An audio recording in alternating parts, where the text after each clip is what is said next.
সেদিন জঙ্গলে রবি এমন একটা জিনিস দেখল যা তার চোখকেও বিশ্বাস করতে দিল না। প্রতিদিনের মতো কাঠ কাটতে গেছিল রবি, কিন্তু আজ জঙ্গলের বাতাসটা ছিল অদ্ভুত নিস্তব্ধ, যেন কেউ তাকিয়ে আছে।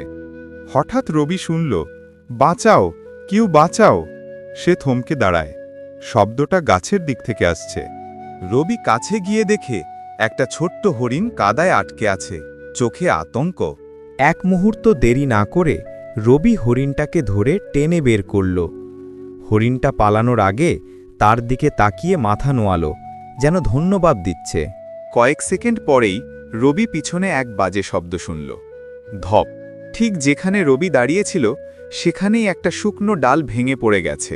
রবি বুঝল, একটু দয়া শুধু অন্যকে নয়, নিজেকেও বাঁচায়।